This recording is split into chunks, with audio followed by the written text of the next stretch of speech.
சர்வேஸ்வரனுக்கு ஸ்தோத்திரம். நல்லவங்க ஆசிர்வதிக்கப்படுவாங்க. நல்லவங்கன்னா யாரு? கெட்டது சொன்னால் கேட்க மாட்டாங்க, கெட்ட வழியில் நடக்க மாட்டாங்க, கெட்டவங்க கூட்டத்தோடு இருக்க மாட்டாங்க. அவங்க எப்போவுமே கடவுளை பற்றி சிந்திச்சுக்கிட்டே இருப்பாங்க. கடவுளோட வழியில் நடக்கணும்னு ஆசைப்படுவாங்க. இவங்க நீரோடையோரம் நடப்பட்ட மரம் மாதிரி எப்போவுமே பச்சை பசேனி செழிப்பாகவே இருப்பாங்க. தக்க நேரம் வரும்போது கனி தருவாங்க. அவங்க என்ன செஞ்சாலும் அதில் வெற்றி பெறுவாங்க. இதை நான் சொல்லலை, பைபிள் சொல்லுது. திருப்பாடல் 1. நற்பேறு பெற்றோர் யார்? அவர் பொல்லாரின் சொல்படி நடவாதவர், பாவிகளின் தீய வழி நில்லாதவர், இகழ்வாரின் குழுவில் அமராதவர்.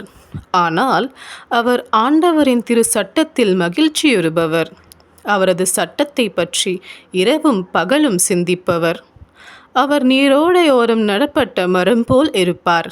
பருவ காலத்தில் கனி தந்து என்றும் பசுமையாய் இருக்கும் அம்மரத்துக்கு ஒப்பாவார். தாம் செய்வது அனைத்திலும் வெற்றி பெறுவார். ஆனால் பொல்லார் அப்படி இல்லை. அவர்கள் காற்றடித்து செல்லும் பதரை போல் ஆவர். பொல்லார் நீதி தீர்ப்பின் போது நிலை நிற்க மாட்டார். பாவிகள் நேர்மையாளரின் மன்றத்தில் இடம் பெறார். நேர்மையாளரின் நெறியை ஆண்டவர் கருத்தில் கொள்வார். பொல்லாரின் வழியோ அழிவை தரும். ஆமென்.